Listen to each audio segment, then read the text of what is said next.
48 घंटे में जैसे ही दूसरी, तो उसके लिए कहीं पर भी आप लोगों ने देखा होगा कि अभी पटना में ऑनलाइन नहीं जमा कर सकते, वो वहां जाके भी पैसा जमा करके और अपने इलाके का, अपने मौजा का जो नक्शा है, जो सीट है, वो उसको ले सके।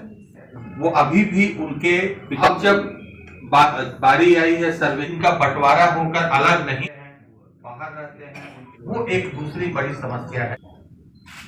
जमीन भूमि विवाद से संबंधित हैं, चाहे वो परिवार के अंदर हो, चाहे पड़ोसियों के साथ हो, चाहे अन्य भी विवाद।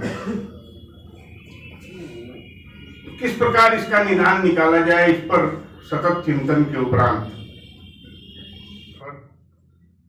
विभाग पर भी नजर बनाए रखे थे और दूसरे तरफ रैयत को हम क्या राहत दे सकते हैं जिससे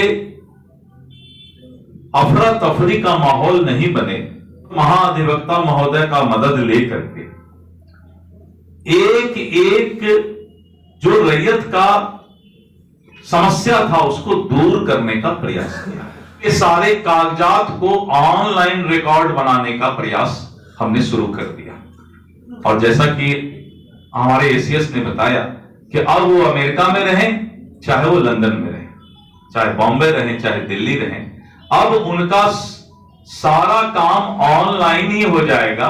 ई राजस्व विभाग इन सब चीजों पर भी पैनी नजर रख रहा है। पेपर जो रजिस्टर 2 जो फाड़ करके जमीन माफिया लोग दूसरे का जमीन दूसरे को बेच दिया, बाद में जब गया सीओ ऑफिस तो बोला आपका तो कागज ही नहीं, इसमें हटा हुआ है।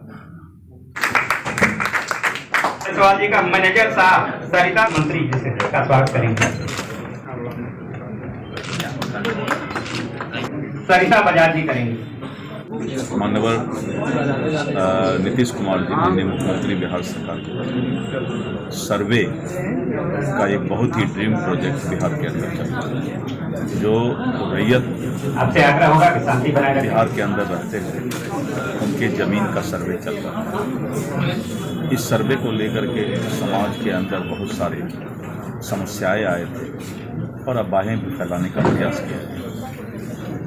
सरकार ने उसको बहुत गंभीरता से, विभाग ने भी गंभीरता से लिया और आज इस सेमिनार में, इस कार्यशाला में हमारे बीच महाधिवक्ता श्री पी.के. शाही जी हैं, अपर मुख्य सचिव श्री दीपक कुमार सिंह जी हैं, न्यायिक प्राधिकरण के चेयरमैन श्री संजय प्रिया जी एवं अन्य वरिष्ठ अधिवक्ता और करीब 200 के आसपास अधिवक्ता यहाँ मौजूद हैं।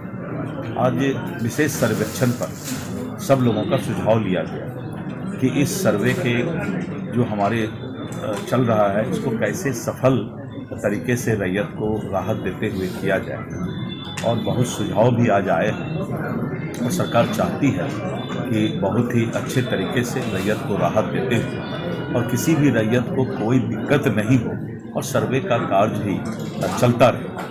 और अभी हम लोगों ने सर्वे में सेल्फ डिक्लेरेशन का डेट आगे बढ़ाया है और लोगों को कागजात दुरुस्त करने का समय भी दिया है जिससे कि अफरा तफरी का माहौल नहीं रहे। और आज जो ये सेमिनार हुआ है इसमें बहुत ही अच्छे सुझाव मिले हैं कि भविष्य में इस सर्वे को हम कैसे पूरा करें, क्योंकि अभी महाधिवक्ता महोदय ने बताया कि करीब 50 से 60% थाना के अंदर जमीन विवाद का ही केस होता है और सिविल सूट, टाइटल सूट का भी केस से न्यायालय में भी काफ़ी केस लंबित रह जाता है। तो ऐसे परिस्थिति में अगर बिहार का सर्वे सफल होता है तो बिहार के रैयत के लिए भी और सरकार के लिए भी ये जो है बहुत ही एक क्रांतिकारी कदम होगा और आने वाले समय में बिहार के अंदर जो लॉ एंड ऑर्डर का समस्या होता है उसमें भी काफ़ी राहत है। सर आपने कहा ट्रेनिंग हो गया है और उसको हम डिजिटल कर रहे हैं और हर चीज़ अब डिजिटल हो गया है।